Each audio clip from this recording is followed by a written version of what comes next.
আসছি পরের খবরে। এবার ঝাড়গ্রামে জাল সার্টিফিকেট, ভুয়ো সার্টিফিকেটে ডাক্তারিতে ভর্তি দ্বিতীয় বর্ষের ছাত্রের বিরুদ্ধে অভিযোগের ভিত্তিতে তদন্তে স্বাস্থ্য দপ্তর।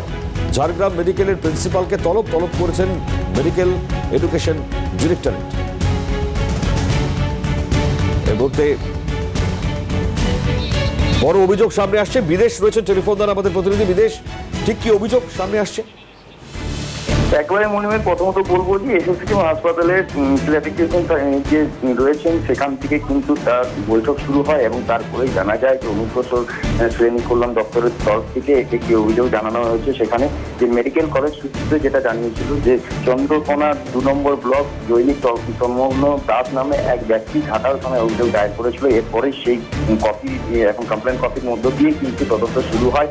21 তারিখ 8 মাসের 21 তারিখ সেই অভিযোগ দায়ের হয় এবং তারপরেই জানা যায় যে এক পড়ুয়া ঝাড়গ্রাম মেডিকেল কলেজ হাসপাতালে জাল সার্টিফিকেট দিয়ে সেখানে সে ডাক্তারি পড়ছে এবং রীতিমতো সেই অভিযোগের ভিত্তিতে কিন্তু তদন্ত শুরু হয় এবং গতকালেই দেখা গিয়েছে ঝাড়গ্রাম মেডিকেল কলেজের প্রিন্সিপালের যে তথ্য সহ তলব করা হয়েছিল এবং রীতিমতো কিন্তু এই বিষয়ে এই মুহূর্তে তদন্ত শুরু হয়েছে। কিভাবে এই জাল সার্টিফিকেট দিয়ে এই পড়ুয়া সেখানে পড়াশোনা করছে তা নিয়ে কিন্তু এই মুহূর্তে তদন্ত সাপেক্ষে পুরো বিষয়টা দেখা হবে, এমনটাই কিন্তু প্রিন্সিপালের বক্তব্য। আপাতত কি ছাত্রের বিরুদ্ধে কোনো রকম ভাবে পদক্ষেপ করা হয়েছে?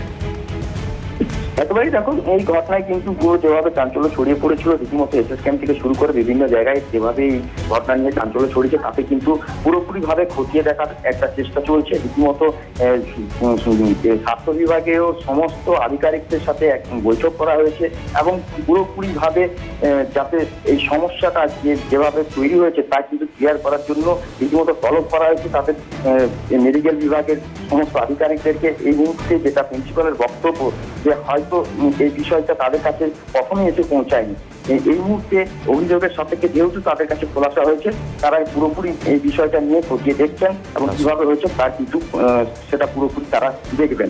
এরপরে এর সাথে আরো কে বা কারা জড়িত রয়েছে তা কিন্তু আগামী দিনে খোলাসা হবে, এমনটাই কিন্তু এখানকার প্রিন্সিপালের বক্তব্য। ধন্যবাদ বিদেশ। কথা বলছেন আমাদের প্রতিনিধি বিদেশ বেরার সঙ্গে।